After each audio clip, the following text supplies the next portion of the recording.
हे अभंग सज्जच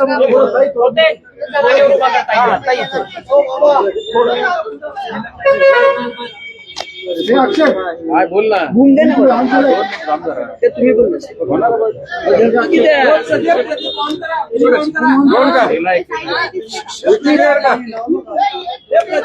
अरे ही बूम खाली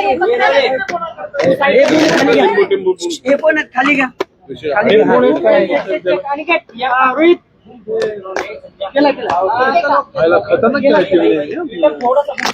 बोले करे काय नेमकं आजच्या बैठकीत झालेला आहे आणि या बैठकीमध्ये मोठी नाराजी पाहायला मिळालेली आहे. काय घडलं? ज्या 15 जागा आम्हाला भारतीय जनता पक्षाने देऊ केल्या होत्या त्याच्यावरती आमच्या पदाधिकाऱ्यांशी माननीय पक्षश्रेष्ठी एकनाथजी शिंदे यांनी चर्चा केली आणि त्याच्यानंतर काल मला रात्री एक यादी पक्षाकडून आलेली आहे आणि त्याच्यामध्ये 25 मतदारसंघांची ती यादी आहे आणि त्याच्यामध्ये बरेचसे मतदारसंघ ह्या 15च्या यादीत नव्हते तेही आहेत, ते आम्ही पूर्वी मागितले होते आणि या 25 महानगरपालिकेच्या वॉर्डांच्या मध्ये आम्हाला ते मिळावेत अशा प्रकारच्या मतापर्यंत आम्ही ठाम आहोत आणि तसं पत्र माझ्या सहीने आम्ही भारतीय जनता पक्षाकडे दिलेलं आहे. त्याच्यानंतर आम्हाला शहर स्तरावरती स्थानिक पातळीवरती याबद्दलचा निर्णय घेणं शक्य नाहीये म्हणून वर ते जाईल चर्चा अशा प्रकारचं त्यांच्याकडून आम्हाला उत्तर आलेलं आहे. अशा परिस्थितीमध्ये आज आम्ही शिवसेनेच्या वतीने आमचे सगळे पदाधिकारी मग त्याच्यात आमदार विजय बापू शिवतरे, त्याचबरोबर आबा बागुल नव्याने प्रवेशित केलेले, त्याचबरोबर उल्हास तुपे, नाना भानगिरे, अजय भोसले आणि रवींद्र धंगेकर हे सगळे जण आम्ही चर्चा केली आणि ती चर्चा अजूनही चालू आहे. त्याच्यामध्ये परत एकदा उदय सामंत साहेबांशी आमचं बोलणं झालं आणि कशा प्रकारे आता पुढे आपण या 25 ज्या वॉर्ड दिलेले आहेत त्याच्याबद्दलची आपण काय रणनीती आखायची याच्या संदर्भात चर्चा चालली आहे. ही चर्चा 4-4:30ला परत अंतिम स्वरूप घेईल आणि त्यानंतर आम्ही ते सर्व माहिती जी आहे ती परत आमच्या पक्षश्रेष्ठींकडे पाठवू. माननीय एकनाथजी शिंदे हे अंतिम निर्णय घेतील या संदर्भामधला दोन्ही बद्दलचे निर्णय. मग ते युतीच्या संदर्भातल्या जागा किती आमच्या बडे सन्मानाने मिळत आहेत याच्याबद्दलचा निर्णय आणि त्याचबरोबर कोण उमेदवार असतील याच्याबद्दलचा निर्णय, हे सगळा अंतिम निर्णय माननीय एकनाथजी शिंदे यांचा असेल आणि अतिशय तपशीलवार सगळी चर्चा चाललेली आहे आणि त्यामुळे आम्ही आज शेवटच्या टप्प्यामध्ये चर्चेच्या आहोत असं मला वाटतं.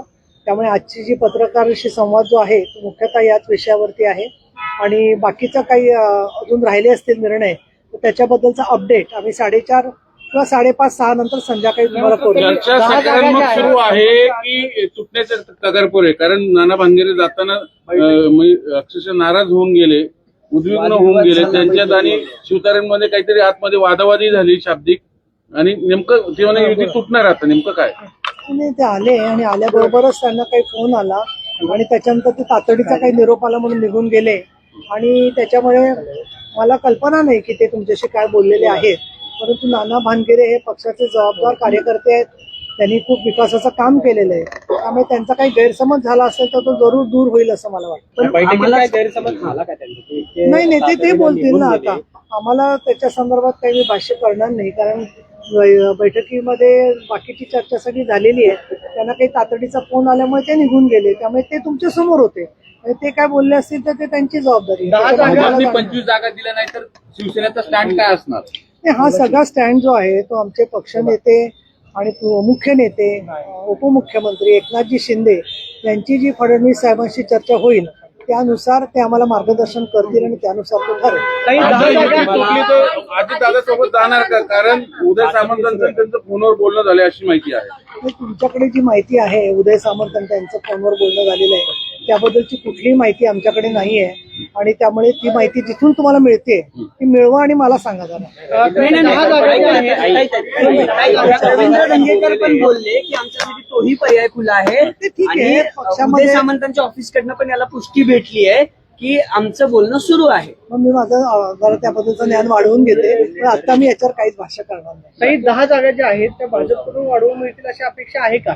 एकेका जागेवरती रस्सीखेच पाहायला मिळते. जर भाजप 15 जागेवरती अडून आहे तर 10 जागा तुम्हाला वाढवून मिळतील अशी अपेक्षा हे कशी? मुळात वाढवायचा प्रश्न आहे नाहीये. आम्ही 25 जागाच मागितलेल्या आहेत. कालपासून आम्ही सांगतोय त्या संदर्भामध्ये.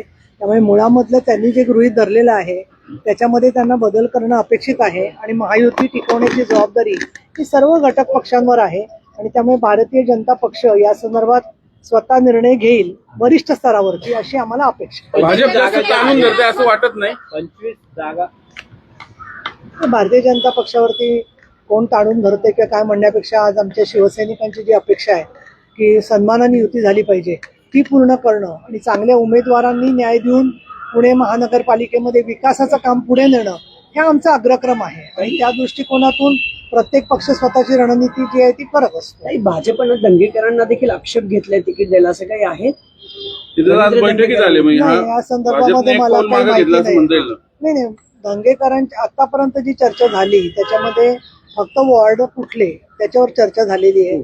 आमचे उमेदवार आमचा पक्ष ठरवतो आणि त्याबद्दलचा अंतिम निर्णय शिंदे साहेबच घेतील. आबा बागुल आणि रवींद्र धंगेकर यांच्याकडनं जे 2 तिकीट मागितले जात आहे त्याला भाजपकडून नकार आहे. म्हणजे आबा बागुलांना सुद्धा त्यांच्या प्रभागामध्ये भाजपकडनं जे युतीकडनं तिकीट मिळणार नाही असं कळतंय. तर त्या दोघांना मिळणार आहे का? तुमच्या 25 जागांमध्ये या दोघांचा नाव आहे. नाही अशी त्या यादीचा तपशील जाहीर मी करणं हे कुठल्याही आमच्या शिस्तीत मजा तर बसत नाहीये. त्याचा मला त्रास पण खूप होतोय कारण मी ते यादी कुठेही तुमच्यापर्यंत अशी दिलेली नाहीये किंवा लीक केलेली नाहीये आणि त्याच्यामुळे गैरसमज पसरतात आणि अनेक लोकांना असं वाटतं त्यांचं नाव असून सुद्धा की बाबा आम्हाला मिळणार नाहीये. म्हणजे पास आपण होणारा सुद्धा विद्यार्थी आपण नापास झालो या कल्पनेने अस्वस्थ होतो आणि त्यामुळे मला असं वाटतं की अजून गैरसमज वाढू नयेत या दृष्टिकोनातून याबद्दल कुठलेही मी भाष्य करणार नाही. शिवतारे आणि नानांमध्ये खरंच काही झाले नाही बैठकीत? मला असं वाटतं हसत खेळत व्यवस्थित चर्चा चालली होती आणि अशी शिवसेनेच्या मध्ये चर्चा नेहमीच होत असते. त्यात नवीन काहीच नाही. मग असे रागात का निघून गेले? तुम्ही दिसलात त्यांना म्हणून मला असं वाटलं. एक अंतिम निर्णय कधी होणार आहे? अंतिम निर्णय माझा अंदाज असा आहे आज रात्रीपर्यंत होईल. ते आंदेकरांच्या बाबतीत एक प्रश्न आहे. आज त्यांना कोर्टाने परवानगी दिली होती फॉर्म भरण्याची तिघांनी, म्हणजे त्यांच्या भाऊजाईंनी त्यांच्या सुनेने त्यांनी स्वतः फॉर्म भरला. कोर्टाचे आदेश होते की घोषणाबाजी आणि शक्ती प्रदर्शन करू नका. आंदेकरांनी घोषणाबाजी केली आहे. लेखिका नाम आंदेकर आणि वंडा आंदेकरचा विजय असं कोर्टातला डावलले कोर्टाच्या आदेशाने. मी तर मगापासून चर्चेमध्ये आहे. मी हे स्वतः पाहिलेलं नाहीये पण कोर्ट हे अतिशय सक्षम आणि डोळसच असतं. निवडणूक आयोग जो आहे तोही सक्षम आणि डोळस असतो. तर याच्याबद्दल काय योग्य तो निर्णय त्यांनी ते घेतील असं मला वाटतं. पण कोर्टाचे आदेश सगळ्यांनीच पाळावेत एवढी किमान अपेक्षा आहे. पण कोणकरच्या आईनं पण एक पत्र लिहिलं होतं की आंदेकर माझ्या मुलाचे खुनी आहेत, त्यांना तिकीट देऊ नका आणि तुमच्याकडे मुलाखत दिली आयुष कोणकरच्या आईने, असं काय? आता त्या संदर्भामध्ये मला परत मी एकदा स्पष्ट सांगितलेलं आहे तुम्हाला की अनेक जण मुलाखतीनं आले. आमच्याकडे निःशुल्क फॉर्म होता आणि त्याच्यामध्ये मुलाखत लोकांनी दिली याचा अर्थ त्यांना तिकीट दिलंय किंवा असं कुठलाच निर्णय झालेला नाहीये.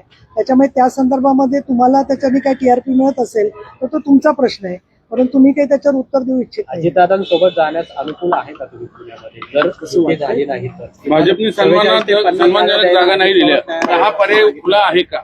मला आधी शिवसैनिकांशी बोलायला लागेल. ते सगळेजण ऐकताय. त्यांचा कानुसा घेऊन आम्ही माननीय साहेबांशी बोलू. त्याच्यानंतर साहेब काय तो अंतिम निर्णय घेतील. आम्हाला हिंदू हृदय सम्राट बाळासाहेब ठाकरे यांनी 18 वर्षापूर्वी जेव्हा पहिल्यांदा प्रवक्ता केलं तेव्हा सांगितलं होतं की प्रवक्त्याचं मत हे कुठलंही खासगी आणि सार्वजनिक वेगवेगळं नसतं. त्यामुळे मी कुठलंही याच्यावर मत देणार नाही. पक्षाचं मत, पक्षश्रेष्ठींचं मत ते माझं मत असणार. किती जागांसाठी नेमकी तयारी आहे? आम्ही आमची जागा तर आम्ही पाहिलं की 25 मागितलेल्या आहेत पण आमची प्रत्यक्षामध्ये जागांची तयारी बऱ्याचशा ठिकाणी आहे. 60 ठिकाणी वॉर्ड मध्ये फॉर्म भरायला म्हणजे प्रत्यक्ष सबमिट करायला नाही परंतु फॉर्मची तयारी ठेवायला सांगितलेलं आहे आणि त्याचा आढावा आमचा सुरू आहे. थँक्यू. धन्यवाद. हे धरा.